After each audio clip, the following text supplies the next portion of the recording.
खबरदार किसी ने जेल कहा तो ये सुधार आश्रम है। ये किरण बेदी ने नाम चेंज किया, जब हम तिहाड़ सुधार आश्रम। आधा हम दूर हो गया जेल की कंडीशन और जेल का रवैया देख के। जेल में किरण बेदी से पहले आ जाते ना तो आपको लोग उधेड़ के रख देते। मैंने मुंह लगा के पी लिया। वहाँ सामने शंकर साहब थे तो उसने बुला लिया बाहर, खूब बैंतों से मारा। 3 महीने बाद मेरी लाहौर से पाकिस्तान से मुलाकात आई।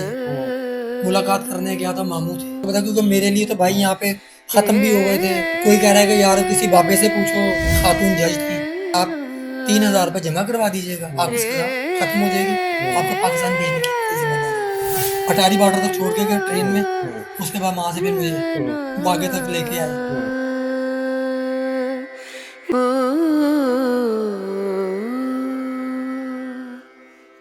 अस्सलाम वालेकुम मेरे लोग में एक बार दोबारा खुशामदीद। आज हमारे एक बहुत ही ज़बरदस्त गेस्ट हैं तो ये पाकिस्तानी ताल्लुक इनका लाहौर से है। नाम है इनका सैयद मौज़म अली। सबसे पहले तो आपका बहुत बहुत शुक्रिया मौज़म भाई अपना वक्त देने के लिए।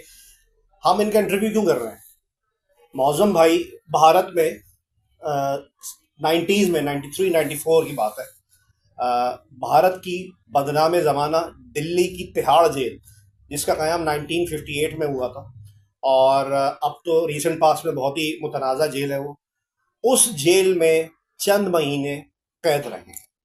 क्या ये मामला था, क्यों उनको वहाँ बाकी पुलिस ने पकड़ा था और इस दौरान उनका एक्सपीरियंस कैसा रहा, ये उन्हीं से जान लेते हैं। मौज़म भाई क्या वाक़या पेश आया था, कब की बात है?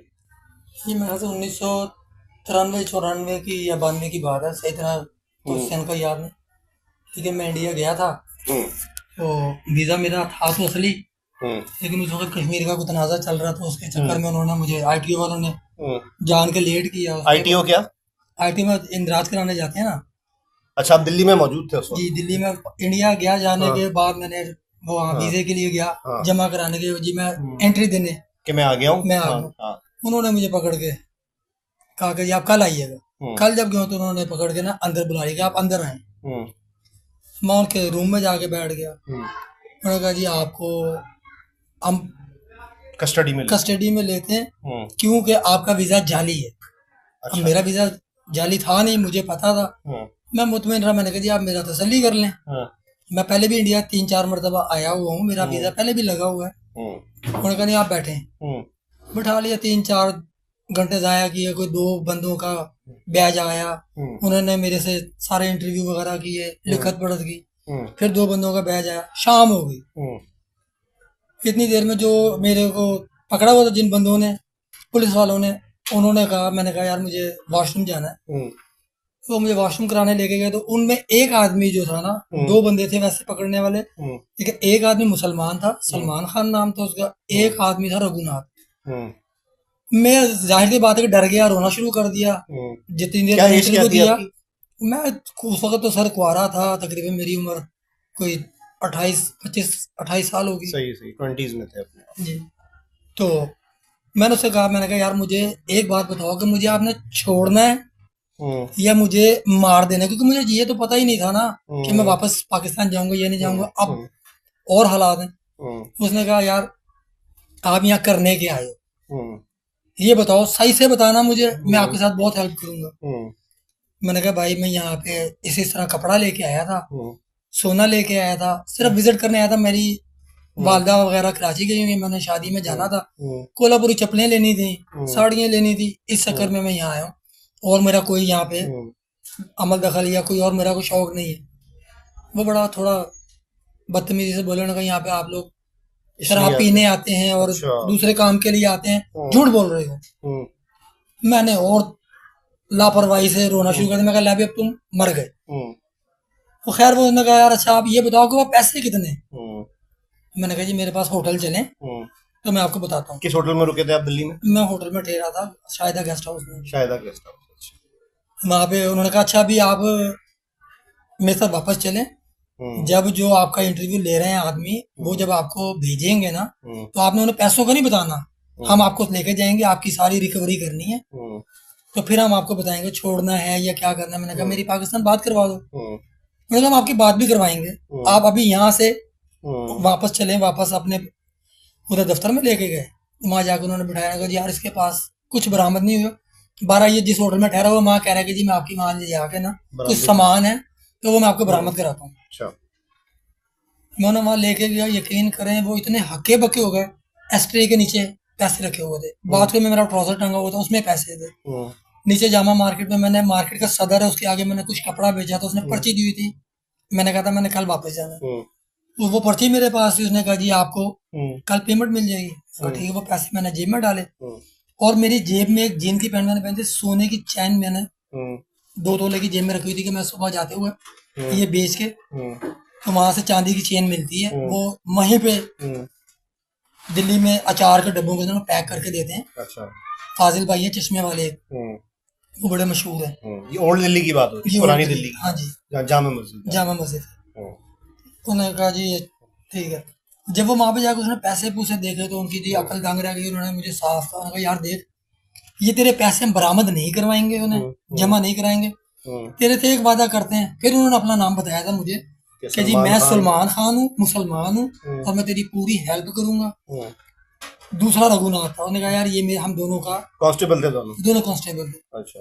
मगर जब हम तुझे जाके ना सिर्फ बंद कर देंगे और सुबह तुझे जेल भेज देंगे, तुझे वकील भी हम करा के देंगे और तुझे 2-3 दिन में छोड़ देंगे, तूने किसी को बताना नहीं कि तेरे पास ये कुछ था, हम तेरा पूरा ख्याल करेंगे। मैंने कहा ठीक है जी, पाकिस्तान फोन करवा दो। उन्होंने कहा जी फोन भी हम तुझे करवा देंगे, लेकिन वो धोखा दिया उन्होंने।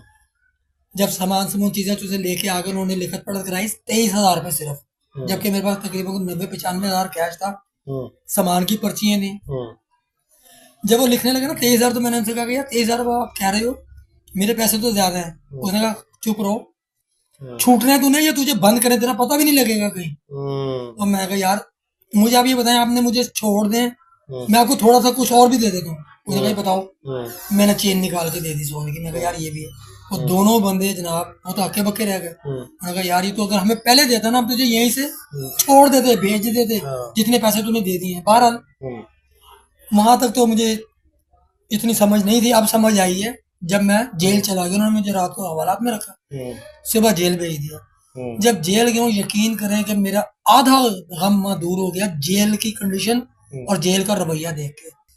मां उन्होंने बंद करके जब जेल भेज दिया, वहां जाके जनाब मुझे समझ आई कि मैंने जो कुछ किया बेवकूफी की है। वहां पे किरण बेदी सुप्रिटेंडेंट थी।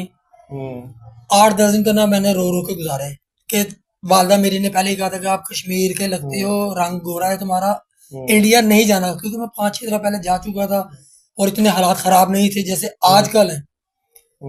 मैं नॉर्मल हालत में चला गया। जेल में जाके जब मुझसे 2-3 दफा उन्होंने काम कुम करवाया, मुशक्कत कराई, तो मुझे ना लोगों ने कहा कि यार तू जो आया यहाँ पे तेरे पास क्या क्या था, हिस्ट्री पूछी। मैंने कहा मेरे पास इतने पैसे थे, ये कपड़ा है ये। तो उन्होंने कहा यार तुम ऐसा करो, किरण बेदी को ना एक दरखास्त लिख के दो। वहां पे अंदर ना बॉक्स लेके साइकिल पे एक बंदा फिरता है, जो जेल की जितनी भी कोई रिक्वायरमेंट है, जो तकलीफ है, जो दर्द है, जो शिकायत है, वो उसको दर्ज करा के देनी है लिखा के।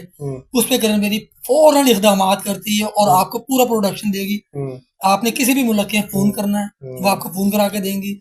कोई पैसा मंगाना है, वो आपकी उसमें हेल्प करेंगी। आपको बीमारी है, कोई आपने पढ़ना है, कुरान शरीफ सीखना है, कोई ग्रंथ सीखनी है, कोई जैसे शिया हजरात हैं उनकी कोई फंक्शन आ रहा है, हिंदुओं की कोई होली आ रही है, वो गोल चक्कर है वहाँ पे वो रंगमंच का हर प्रोग्राम के लिए ना जिसका जो मजहब है उसके हिसाब से वो वहाँ पे दिलजोई के लिए बिल्कुल वो। अच्छा, किरण बेदी हम नाज़रीन को बताते हैं आईपीएस ऑफिसर थी, है इंडिया की, माशाल्लाह भी 74-75 साल की हो चुकी हैं और वो उस वक्त आईजी जेल खाना जात दिल्ली थी। अब नहीं बनी थी। हाँ, और उनके दौर में इंडियन पुलिस, दिल्ली पुलिस का रवैया, उसका जो एक रिफ्लेक्शन था वो बिल्कुल तब्दील हो गया था। जी प्लीज। पहले भाईजान मैंने सुना ये है कि वो कहते हैं कि पहले अगर आप जेल में किरण बेदी से पहले आ जाते ना तो आपको लोग उधेड़ के रख देते, जिस कंडीशन में आप आए जो नजर आ रहा है। क्योंकि पाकिस्तानी ऊपर से मुसलमान, पाकिस्तानी जब मुसलमान, उसके अलावा बॉस जो हमारी आजकल की नेचर है लोगों की कि लड़की हो या लड़का हो, अगर किसी के हथे चढ़ जाए तो वो छोड़ता नहीं। वो कंडीशन जेल की थी। वो कह रहे थे कि भाई यहाँ पे तो तुम्हें बचना ही नहीं था, बोटियों से पानी नोच देते। ये किरण बेदी की वजह से तौर पे भी। जी, असल मकसद मेरा बताने का ये है, जिनसी तौर पर जो तुम्हारी खूबसूरती या जो तुम्हारा हाल है, तुम्हें यहाँ पे तारीख पे जाने का तो तुम्हारा टाइम ही नहीं आना था। ये शुक्र करो कि किरण बेदी इस वक्त है। वो कहती है जी जेल, हम लोग कहते हैं ना जी मैं तिहाड़ जेल 4 की 1 बैरक नंबर ये इसमें नहीं, खबरदार किसी ने जेल कहा तो ये सुधार आश्रम है। ये किरण बेदी ने नाम चेंज किया, जब हम तिहाड़ सुधार आश्रम, जी सुधार आश्रम रिहैब सेंटर बनाया उसमें। बिल्कुल। अच्छा। वहाँ पे कैदियों को बहुत अच्छी प्रोडक्शन मिलती है। कॉफी बेचने वाला यार वहाँ पे आता है, इस्त्री करवाने वाला वहाँ पे आता है, आपने कपड़े इस्त्री करवाने हैं वहाँ पे बैरिक में फिरते हैं। चाय बेचने वाला आता है, यानी कि हर किस्म की आपको फैसिलिटी जो नॉर्मल हालत में चाहिए होती है वो आपको वहाँ मिलती है। जब आप तारीख पे जाते हैं आपको जूते पॉलिश किए हुए किसी से मांगने मिल जाएंगे, कपड़े मांग लें वो मिल जाएंगे, तारीख पे जाएं तारीख से वापस आएं, आपको कोई तकलीफ नहीं होगी। यहाँ वाले तो बहुत नहीं, तो कभी वहाँ पे रहते हुए बीइंग अ मुस्लिम आपको कभी कोई किसी ने दुश्मनी कोई ऐसे प्रॉब्लम हुई वहाँ पे? तो ये होता है मजहब का तो है ना जी, जब मैच लगे वो पाकिस्तानी तो जाहिर सी बात है हमने सोचना है कि यार पाकिस्तान जीतेगा।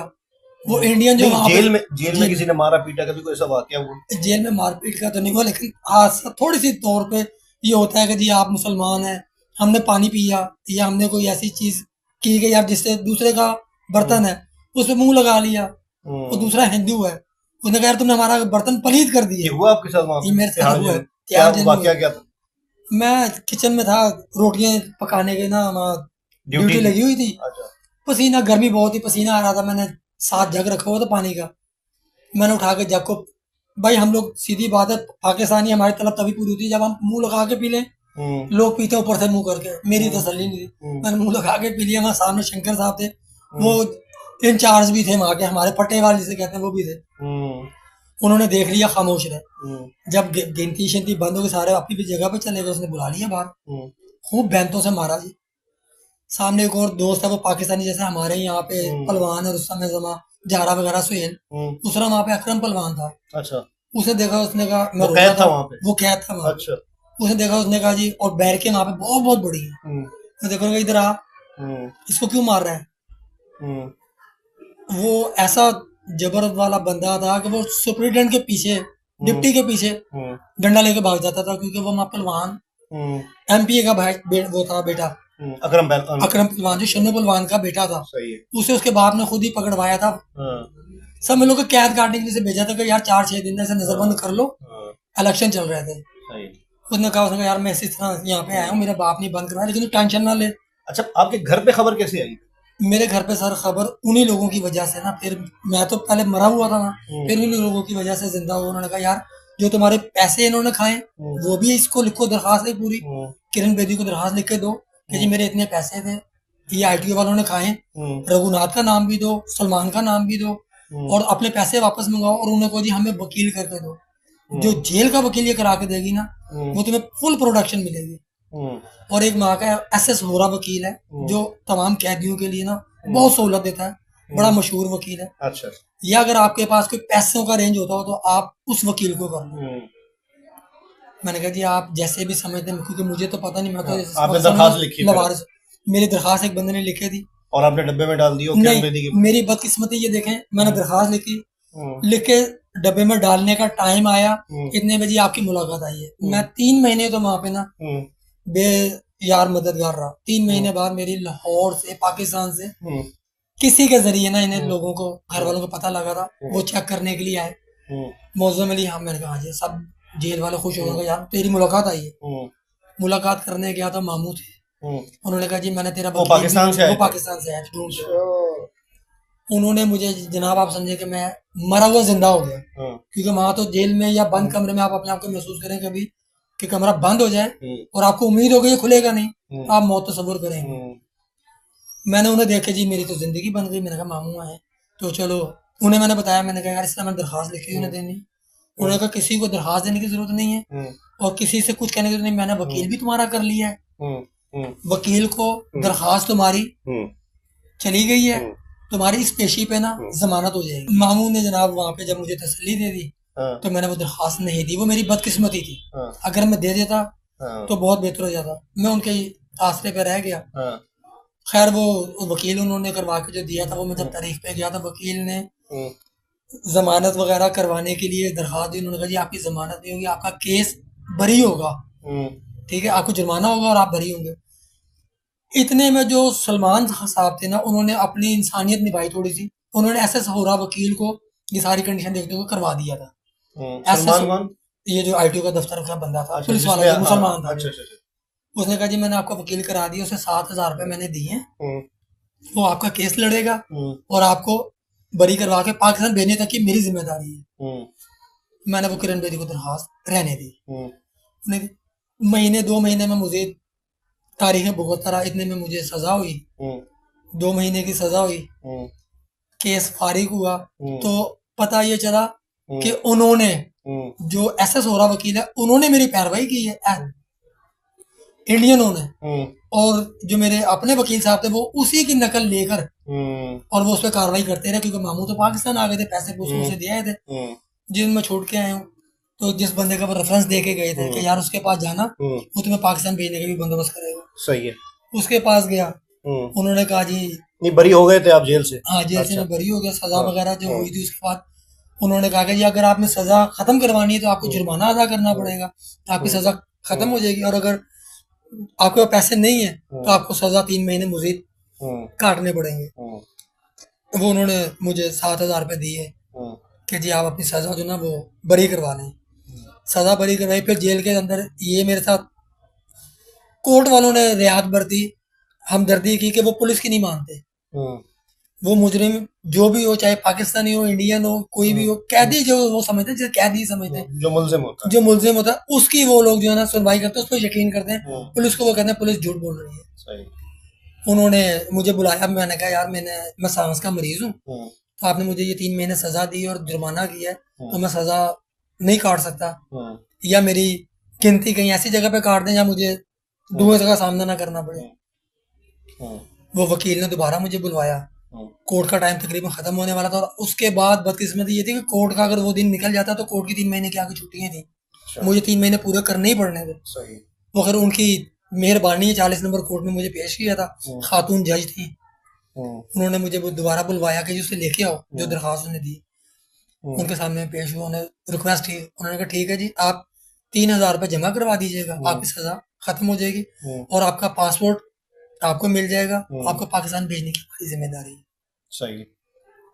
भाई मैं तो सुकून में आया। उसके बाद जब मैं, क्या रिएक्शन था? आप तो रो पड़े हो। रो पड़े मैं करूँ, उस वक्त इससे ज्यादा बेहतर हाल था, क्योंकि अपना था कोई नहीं वहां पे, ठीक है, खुद निकले, फारिग हुए, कोई पूछने वाला, कोई पुराने हाल नहीं। जो जेल से छूट के आए हुए थे ना पहले, वो जिसको कहते हैं फटे वाले बेचारे, वो भी मिलने आए हुए थे, क्योंकि वहां पे जो जारी जेल की बन जाती है, जेल की जारी वो अपनाई से ज्यादा होती है, क्योंकि वहां सब अलहदगी, हर बंदा मजबूर है, परेशान है। वो लोग मिलने आए हुए थे, वो छूटने के बाद लेके भी गए। फिर मैंने उन्हें बताया, मैं यार अब क्या करना है। फिर मैंने ऐसे सोचा, जो वकील था उससे मशवरा किया, वो सिख था, उसने फिर उनकी दोनों की बात सुनी, तो उसने कहा यार मैं आपको सलमान के घर ले जाता हूँ। सलमान के घर मुझे लेके गए, मैंने उनसे बात की कि यार आपने मेरे इतने पैसे खाए हैं एज ए मुसलमान। उसने हदीसें और किते वगैरह की तस्वीरें लगी हुई थी उनके घर पे। उसने कहा यार मैं मुसलमान, झूठ नहीं बोलूंगा, मैंने तेरे पैसे कोई नहीं खाए, मैंने जो गुरु रघुनाथ है उसने उसी दिन रात को हम लोग शराब शुरू पी गए, पैसे खा गए, खत्म हो गए, तो छुट के आ गया, मुझे ये खुशी है। अब तेरा जो 5-7 हजार रुपये जाने के लगेगा वो मैं तुझे दूंगा, बहरहाल मुझे माफ कर देना, पैसे नहीं है। तो मैं कहा मैंने जो होटल में रहना है, जो खर्चा करना है, मेरे साथ क्या होगा। वो देखा जी मैं आपको शायद गेस्ट हाउस, वो मुझे खुद लेके गए, मैं उन्होंने खाने पीने का भी उसे कहा, और सब, यानी कि जब तक मैं पाकिस्तान वापस नहीं आता उन्हें सारी जिम्मेदारी होटल वालों को दी कि जी ये हमारा बंदा है, और जब वापस जाते तक इसका आपने ख्याल करना है, जो खर्चा होगा वो हम पे डालना है। वो उन्होंने मेरे सर पे मेहरबानी की, बार मैं तो मेहरबानी मानूंगा, क्योंकि आज में शुक्र है। वापस कैसे आए? वापस फिर मुझे ITO से मुझे जो पासपोर्ट लेना था, वो पासपोर्ट मेरा केस फाइनल होने के बाद पासपोर्ट मिला। अब वो जो वहाँ पे पुलिस वाले होते हैं छोड़ने के लिए आते हैं ना अटारी बॉर्डर तक, वो 3-4 बंदे एक साथ हों तो छोड़ने आते हैं, और वो भी इंडियन है, वो कहते हैं भाई हमारे पास कोई पीने खाने के लिए चीज हो तो हम कैब करके लेके जाएंगे। मैं तो तम्बाकू वाला पान खा लूं तो चक्कर आने शुरू हो जाते हैं। वो 3 दिन मजीद में कस्टडी में और उनके काटने लगा, क्योंकि गेस्ट हाउस के बाद फिर उन्होंने पासपोर्ट जब आ जाए फिर वो दोबारा कस्टडी में रखते हैं कि आपको हमने लेके जाना है, तो आप पैसे पूसे खर्च करें। मेरे पास तो पैसे थे नहीं, और ना मेरे पास कोई ऐसी चीजें थी कि जो वो अय्याशी करते हुए जाते। वो 2-3 दिन और मजीद लेट हुए बंदे इकट्ठे करने में, कि यार कोई ऐसा बंदा मिले जो हमें इंजॉय कराता वो लेके जाए। फिर वो मुझे बागे बॉर्डर तक अटारी बॉर्डर तक छोड़ के गए ट्रेन में। उसके बाद वहां से फिर मुझे मेरे पाकिस्तानियों ने वागे तक लेके आए। वहां पे फिर वो ये है कि फॉर्मेलिटी पूरी होती है, FIR वाले अच्छा, पाकिस्तान आप आ गए, यहाँ पर आके घर वालों से पूछा कि भाई तो आप लोगों को पता कैसे लगा कि आप लोगों ने मामू को भेजा, उनसे कुछ बात हुई? जी, उन लोगों से बातचीत हुई तो उन्होंने कहा यार हमें तो आपका तो कोई इतला नहीं मिली थी।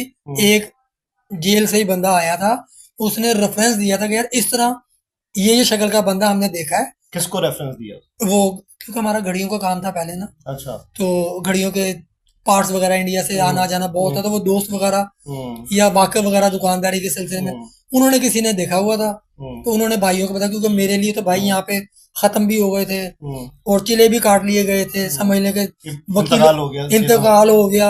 कोई कह रहा है कि यार किसी बाबे से पूछो, कोई कुछ बता रहा है। जब उन्हें मामू ने आके वापस बताया ना 4 महीने के बाद कि हाँ जी मेरी मुलाकात हो गई, तसल्ली हो गई, फिर हमारे घर में कोई रौनक आई, कोई खुशहाली हुई। वरना तो कारोबार भी तबाह हुआ इस चक्कर के अंदर। दुकान थी मेरी घड़ियों की शामी में, वो भी तबाह बर्बाद हुई। घर वालों की भी परेशानी है, कोई पढ़ाई मुसलमान लोग करते हैं, वो कोई जब टेंशन में तो जेर जबर का फर्क आ जाता है। वजू किया नहीं किया हुआ, पाक है नहीं है, वो भाई की तलब में तड़प में माँ भी पढ़ाइयाँ करी, बहन भी करी। बहन की ऐसी हालत हो गई थी यकीन करें कि रात को सोते हुए ना डर लगता था, रोशनदानों में देखना घबरा जाती थी कि कोई शक्ल नजर आई कुछ है। फिर उसका बेचारी का घर आ गए, जब आ गया खुशहाली हो गई तो इलाज लूज कराया, दम ज़हनी मरीज हो गया भाई। जाहिर सी बात है जब बंदे गुम हो जाता है ना, वो मरे की खबर है। इतना अर्सा तिहाड़ जेल में रहे लोग, जेल से आके तो बिल्कुल ही तिनका हो जाता है। नहीं मेरा भाईजान ये अल्लाह का शुक्र है कि मेरा जब 4-6 दिन के बाद 8 दिन के बाद जब मेरा वहां पे थोड़ा सा दिल लगा ना, या लोगों ने जब हमदर्दी की ना तिहाड़ जेल में, तो उन्होंने कहा कि भाई तू यहाँ कैदी क्यों है, अपना बताओ, तुम फॉरेनर हो। अब हमें तो भाई कुछ समझ नहीं थी। फिर वहां पे जो खाना लेके आते थे ना, जो इंडिया का खाना जेल वालों का आता है ना, वो तो इंडियन कैदी का वो तो अलग होता है जी, वो अलग होता है। वो ना आप चाय पी सकते हैं ना वो आप खाना खा सकते हैं। 6 रोटियां अगर आई है ना तो उसमें से आपने 2 रोटियां खानी है, बड़ी मुश्किल से 4 रोटियां जाया होंगी। चाय आई है तो 2 घूंट पीने, बाकी जाया होंगे। लेकिन जब मैं फॉरेनर एक्ट लगा तो भाईजान मेरी जान भी बननी शुरू हो गई। छोलिया जिसको कहते हैं ना, जो घोड़ों की गजा होती है, वो उबला हुआ आता है। अच्छा। आलू उबले हुए आते हैं, ब्रेड आता है, चने की दाल आती है, चाय की जगह दूध आता है, जो फॉरेनर के लिए ग़िज़ा मिलती है। अच्छा, इंडियंस गोश्त नहीं खाते? इंडियन गोश्त नहीं खाते। तो आप गोश्त को तरस गए होंगे भाईजान। ये भी शन्नो पहलवान के बेटे की मेहरबानी है कि मैं वो अकरम पहलवान ने 1-2 दफा मुलाकात हुई। आपको क्या क्या शौक है? मैं यार चाय का बहुत शौक है, मेरे फटे से पिया करो आप आगे। मैंने कहा ठीक है जी। अगर यार खाना गोश्त खाया हुआ अरसा ही होगा। उसने कहा ये भी पहलवान तेरी ये ख्वाहिश भी पूरी कर देंगे। उसने कुरान खानी, जेल में कुरान खानी रखी और घर से उसका खाना आता था, घर से खाना मंगवाया, गोश्त वो मंगा के खिलाया। बदकिस्मती मेरी है, मैंने माँ तो खा ली, उसके बाद में थोड़ा सा उठा के अपने फटे वाल के साथ लिया, क्योंकि मैं तो माड़ा आदमी था, गरीब आदमी था, मेरा गिनती कहीं और कटी हुई थी, वो नवाब आदमी तो कहीं और थे। मैं जब गोश्त ले आया ला के पास रखा, यार शाम को खा लूंगा। मेरे साथ ना एक ब्राह्मण हिंदू था, वो उनका मजहब उनके साथ है। उसने तो सिर्फ देखा था यार, उसने तो भाई मेरे से वो की, ओ तूने खराब कर दिया, भस्म कर दिया, फलाना कर दिया, उठ जा, बड़ा समझोगे मेरे बर्तन उठा के सब अलग कर दिया, अलग रहो। बस वो ये चंद कितने महीने रहे थे? मैं भाई तिहाड़ जेल में तकरीबन 4.25 महीने बंगा कैद। 2 महीने तो हमारी सिर्फ आना जाना रहा ना। उसके बाद जब सजा होती है ना, तो वो फिर जो आपका गुजरा हुआ वक्त है ना, वो फिर आपका कन्वर्ट कर देते हैं उसके सजा के अंदर कि जी, और वो रात दिन एक गिनते हैं। सही है कि जी आपने रात दिन काटा तो आपका 2 दिन हो गए। ये बहुत मजेदारी थी। चलो अच्छी बात है, पाकिस्तान आ गए। एक कंपैरिजन पूछ रहा हूँ, कभी पाकिस्तान में किसी थाने या जेल जाने का इत्तेफाक हुआ है? ये तो हमारी अपनी अच्छी बात नहीं है, लेकिन यकीन करें कि इंसानियत के नाते बता रहा हूँ, पाकिस्तानी जेल ये सुधारने के लिए है 2 काम। या तो बंदा सुधर जाएगा या बंदा डाकू बन जाएगा, 2 काम है इसमें। समझ नहीं आ सकती ना जी। यार मैं यहाँ पे पाकिस्तान में ना मेरे साथ 2 दफा हादसे हुए। एक दफा रोजा रखा हुआ था, लाइटें जाती थी, लाइटें गई हुई है, छुट्टी का टाइम है, मैंने कहा चलो यार दोस्त मिल गए। 2010-11 की बात। हाँ जी, नहाने धोने चलते हैं, नहर पे चले गए नहाने के लिए जी, गर्मी बड़ी है। नहा लिए, नहर पे पाबंदी थी, खैर नहा लिए, दुनिया नहा रही है, पुलिस वाले भी नहा रहे हैं। पुलिस की वैन इधर से गुजर रही है, आप उस सड़क पे नहर में छलांग लगाई, उस सड़क पे जाके बैठ गए। लोग पुलिस वालों ने क्या करना है? हम शराफत में मारे गए, हम किसी और के हिले हुए थे, बैठे हुए पुलिस वाले, हाँ जी की कर दे हो? लाहौर पुलिस जी नहा रहे हैं, गर्मी बड़ी है, तुसी नहा लो। अच्छा नहा रहे सो, जबकि नहा नहीं रहे, नजर भी नहीं आ रहा, सबूत मांगना, सबूत भी नहीं है, लेकिन सर जबान से झूठ बोलना नहीं है। क्या पता था कि झूठ से बचेंगे? अगर हाँ जी नहा रहे थे, बैठो वैगन च, गाड़ी में बिठाया, 2-3 बंदों को और बिठाया, ले गए जी हवालात में जाके बंद कर दिया। अब यकीन करें, अल्लाह की कसम मुझे यही पता था कि अभी छोड़ देंगे यार, रोजा खुलने से पहले पहले फारिग कर देंगे। जनाब आप यकीन करें कि रोजा खुल रहा है, हम लोग बैठे हुए हैं, सामने वो रोजा खोल रहा है, हम उन्हें कह रहे हैं कि यार हमारा रोजा है, वो टूटी बह रही है, जाओ जाकर रोजा खोल लो। क्या महसूस करेंगे आप? क्या इंटरव्यू देंगे या क्या किसी को बताएंगे? कौन सा थाना था? ये जेल रोड पे है थाना, नहर के पास ही। वो बार मैं जेल के हवाले से बता रहा हूँ कि वहां पे एक ये हादसा हुआ, उन्होंने वहां पे हमें पर्चा काट दिया जी 72 घंटे के लिए, आपको ये सजा देनी ही देनी है। तो जेल भेजा? फिर जेल भेजा, जेल गए। अच्छा जब इंडिया में था ना, तो मेरे साथ वाली बैरक में ना फुलन देवी बंद थी। अच्छा। मेरे ही हाथे में मेरे साथ फुलन देवी बंद थी। यकीन करें जब वो तारीख पे जाती थी तो पता लगता था कि यार कोई जा रहा है और कोई आ रहा है। यहाँ जब मैं अपने कैंप जेल में बंद रहा हूँ तो माशाल्लाह से मुल्ला उमर साहब हैं, हाफिज समद साहब हैं, ये बंद है। ये कभी माशाल्लाह इनका गुंडों में बड़ा नाम है, तो बहुत नामी ग्रामी हस्ती हैं। खुदा की कसम इस बंदे की रोजे की मुलाकात आती थी, बर्फ की सिल्लियां, शरबत के कैन, और रोजा खुलने के लिए ना वो बंदे के लिए उसकी बैरिक के अंदर लोग ऐसे जमा होते थे, ऐसे मिल रहा होता था तबरुक जैसे कि कोई दरबार में लंगर खुला हुआ।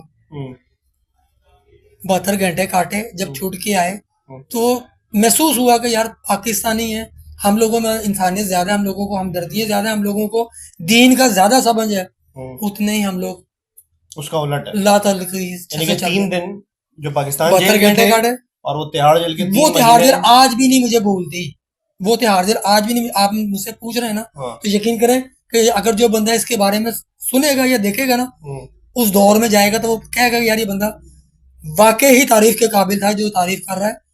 अकरम पहलवान अगर अब जिंदगी मौत को पता, अगर मर गया होगा तो उसके घर वाले सुन रहे होंगे या देखेंगे तो उन्हें पता लगेगा कि हाँ इंसान आदमी था। अगर उन्होंने कहा था यार जब छूट जाओगे ना भाई, हालांकि आप पाकिस्तानी थे और भारत की जेल में बंद थे, वहां आप कह रहे हैं ज्यादा अच्छा बर्ताव था, बहुत अच्छा बर्ताव था, आपको एक बोगस केस में ले गए और तो इसका तो यार ये तो एक हमदर्दी वाला केस था ना कि आप नहा रहे थे तो भी आपको ख्याल करना चाहिए, चलो यार वहां सजा दे दो, छोड़ दो, रोजा रखा हुआ है बंदे ने और दीन के ऊपर आपने चलना है, उसके बावजूद आप लोग साखत हैं। फिर पुलिस वालों को दिल तो होता है ना अंदर, तो दिल से चलो।